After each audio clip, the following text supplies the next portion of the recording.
Feel the winds picking up with Snyder and JT. Scopes on the turf where the next legends will be. Big college games light the sky with pride. We're breaking down every move from every side. A draft storm is coming, you can feel the rush. Sports 5 all got you covered, no need to hush. No better place to find your NFL draft prospects. Ride the whirlwind with insight you can't neglect. Player of the week spotlight steals the show. Underdog upsets make the headlines grow. We scout every snap, every breakout star. Turn raw talent into futures that soar far. Snyder's got his beer and his opinion runs loud. Check our top 25. Draft storm is here, no fear. We'll take the wheel and steer through the fiercest phrase. Fueling our draft storm with the passion we make. From campus turf to stadium roar, we separate the signal from the lore. In the swirl of rumors, we speak the truth. Tune in now, draft storm's your proof. Draft storm is coming, you can feel the rush. Sports 5 all got you covered, no need to hush. No better place to find your NFL draft prospects. Draft prospects. Ride the whirlwind with insight you can't neglect. Draft ride the whirlwind with insight you can't neglect. Growth of it, Josh Yokai. If it weren't for sports, how would we survive?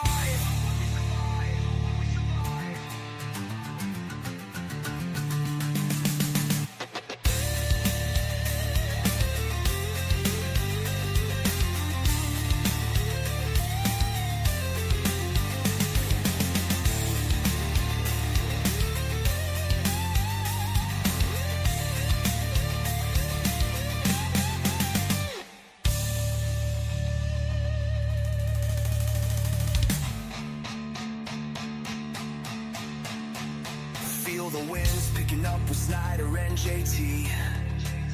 Charge for the draft, our passion runs free. A draft storm is coming, it's time to rise.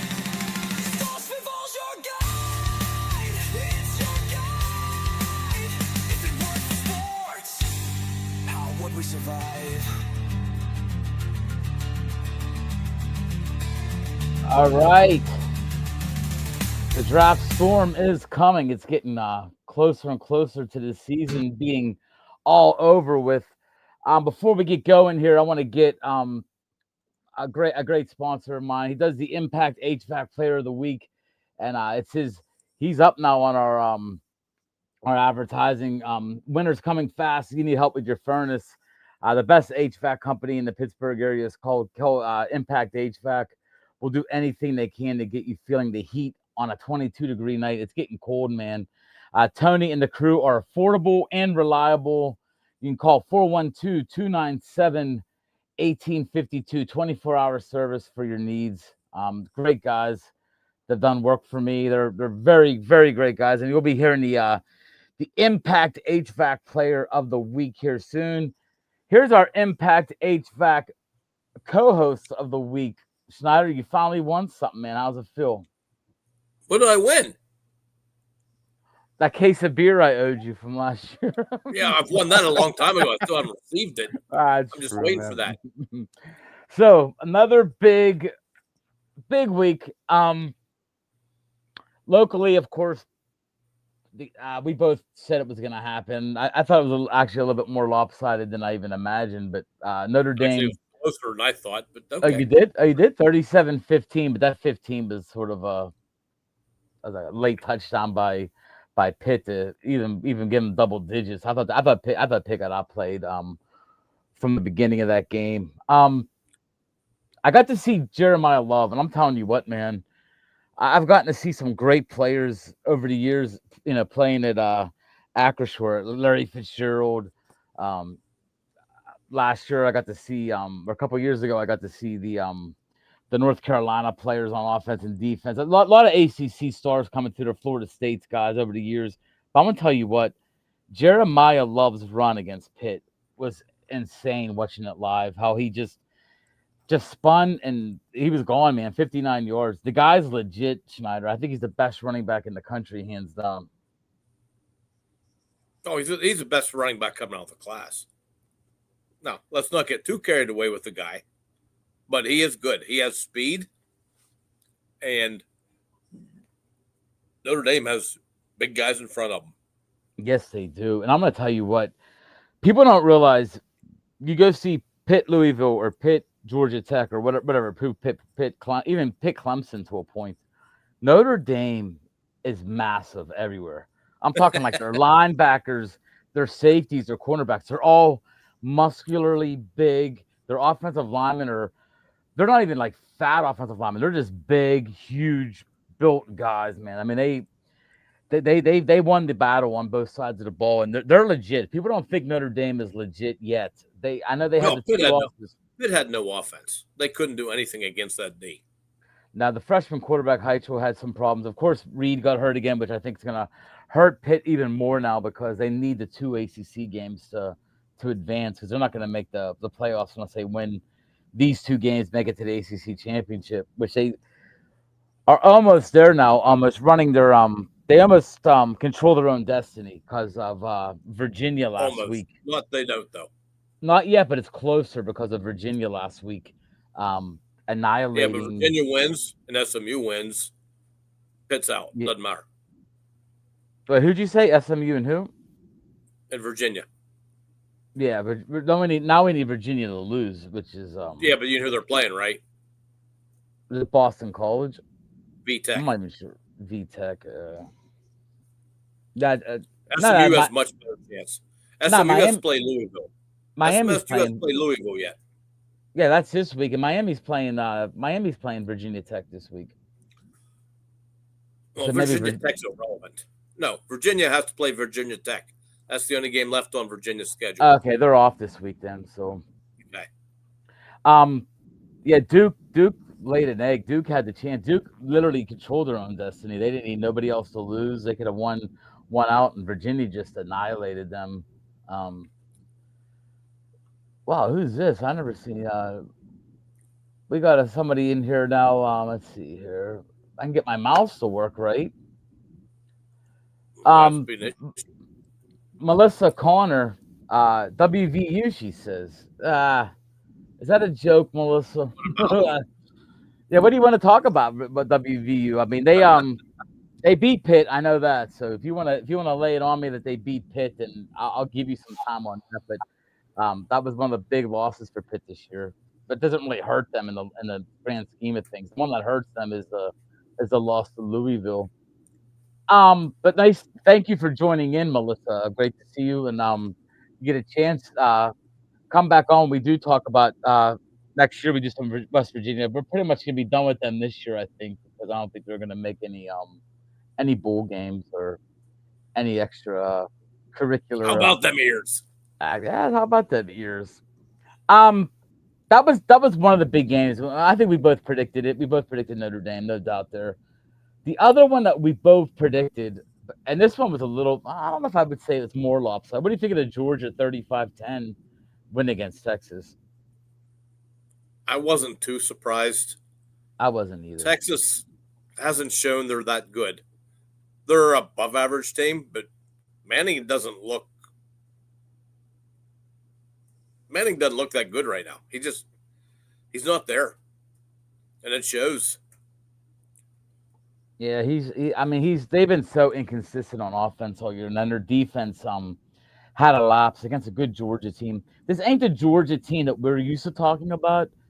I don't think they're that dominant like in the past, but they're still good enough. But they're still good enough to win this. I mean, they're one of them teams that you got to look at it. Who is that dominant right now? I'd say Ohio State's the only one I'd give. Even Indiana, I can't say they are because of the tough one against Penn State. But I mean, that's Yeah, a but tough still, game. It's still they're at going to Penn play State. Ohio State here shortly, so that's going to figure that out. I mean, there's no safe bet that if you said one of 5 teams would win it. I mean, there's no. I mean, people are still counting out A&M. I mean, I feel bad, Andrew, if you're watching. 30-3, man. I mean, and I'm not gonna lie, Andrew, and I swear on a Bible, if I had a Bible here, it was 30-3. The guys next to me, it was at halftime. They're younger guys, and I go, don't be surprised if it's 31-30. And I started laughing, and it ended up 31-30. I just had this weird vibe about the game with A&M. They're proving they can win games. I mean, not that South Carolina's great, but you're down 27 points at half, man. That's a huge comeback. Oh, it was a nice win over a solid team. Yeah, they're South not Carolina's quality, but they're They're solid. a big letdown this year, but still, they got some talent. Oh, they got one of the best. I like the receiver. I like their quarterbacks. You know, the quarterback's inconsistent. The only thing I could say about Lenoris this year, he's been hurt too, though. So you're not getting Lenoris at 100%. I love the receiver Harbor, the big tall kid that can fly. He's going to be a stud in the NFL next year. And he's not even one of the top 4 or 5 coming out. So that just goes to tell you the wide receiver class is insane. Before we go to the third game, Snyder, Impact HVAC, the player of the week.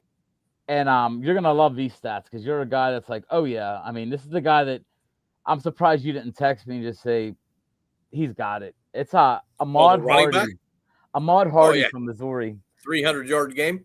25 carries, 300 yards. 25 carries, 300 yards, and 5 touchdowns. I mean, I'm like, you cannot give the guy the Impact HVAC player. It was against an SEC school. Not that they're a great school, but Mississippi State's hung with teams this year, so it's not like they're a total kudos. Bum. And he's leading the nation in rushing, but he's not getting any love. But that's because of Julian Love. See that little segue I did there, Snyder? Oh, I do. I see it. Other than that, we had Other than that, I gave you a Penn State guy some love this week. Danny Dennis Sutton. Listen to this. He had 13 quarterback pressures. That's insane. He won 56%. He had 56% of the time was in the backfield on pass. He just destroyed Michigan State's offensive tackle. He had 2 sacks, 13 quarterback pressures. I think that guy's the one guy who's not lost any steam all year for Penn State. He's been good from day one. Would you agree with that with Dennis Sutton? Oh, he's looked good. I think he's been their most. His sack numbers aren't real good. That's the thing against him. Mm-hmm. He's putting pressure on, but he's not getting there. I gave Jeremiah Love. I gave Love some love as well. I put him in the list of guys that could have got it. He got 23 carries, 147, a touchdown, which wasn't huge compared to that 300-yard game. So that was easy not to give him the award. I had to put Mendoza in there again. 22 of 24, 299, 4 touchdowns. He was like near perfect efficiency. Wow. He was real good again. I think he's definitely he's the leader. He's a leader he's the leader in the clubhouse right now for the Heisman. I think there's no doubt about that. Can't argue that right now. Caleb Hawkins from North Texas, second time he's been on this list. 27 carries, 189 yards, 5 rushing touchdowns. He's another one of them running backs I think is going to make his name known when draft time comes around. And I gave it to a safety from Miami. 3 tackles, 2 interceptions. One was returned 87 yards for a touchdown. Game-changing turnover. I gave him a little bit of love too. But kudos to Ahmad Hardy. That's probably one of the better performances of the year. That was like a Ashton Genty from last year type performance. So he is our Impact HVAC player of the week. Snyder, let's get into our last the last big game that we had talked about early in last week's podcast, and that is Alabama. This is the one that we both sort of agreed. We thought that Oklahoma was not going to be able to handle Alabama. It'd be a close game, but Alabama was going to win. But it didn't turn out that way. Oklahoma 23-21. What do you think of that one, man? And I don't even remember. Did I take Alabama last week? Yeah, we both did. We both said it's gonna be a Okay. close one. We thought that you Because did say if Mateer yes, had one of his early season type games that but I they like this held. kid. I like that kid. I know Really, you really do. like him. He should be. He should be up in the Heisman voting right now, even though he's not played as many games because of the injury. That Yeah, kid's that's gonna put up be. some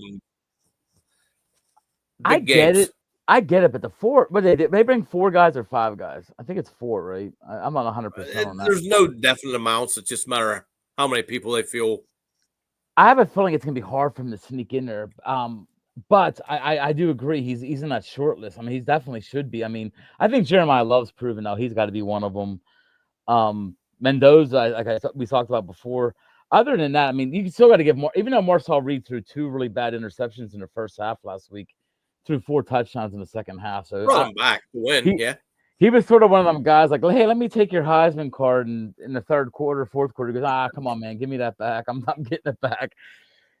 Melissa says we should have beaten Arizona State, West Virginia. You gave me a good game, better game than I thought you would. So I give the Mountaineers some credit there, but it's ain't horseshoes. So a loss is a loss. It was a good effort, though. I mean, Arizona State still, I think, is one of the top 3 teams in the Big 12. So kudos there. Before we go to commercial, Snyder, some other games that you liked last week.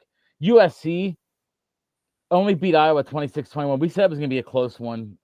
We said Iowa might struggle on the road. That turned out right for us. We knew Ohio State was going to blow out UCLA. That was sorry, Terry, if you're watching, but 48-10 might have actually been on the low side of what I thought was going to happen in that game, being honest. Michigan struggled with Northwestern. I don't think this is the Michigan team. That was a surprise to me. That was too. And I don't think Michigan can handle Ohio State. As much as I like Michigan, I think Ohio State just annihilates them. I think it's going to be one of them. It's going to be a little bit. It wouldn't be the first time we thought that and been wrong. Georgia Tech's game shocked me. They came back and they had to struggle to beat Boston College 36-34. Yeah. I mean, that would have opened up the floodgates for Pitt. Pitt would have been in nice shape right there with the Boston College upset. The other one you sort of wanted to look at and watch was the Ole Miss. They hung it on Florida 34-24. So Ole Miss keeps proving me wrong. I keep thinking they're one of the teams that I expect to lose one here, but they keep finding ways to win, Schneids. And then talk about your other one. I know you're gonna get mad if I don't talk about it. It was a Friday night game. Louisville has everything going for them, man, and they lose to Clemson. That's the game.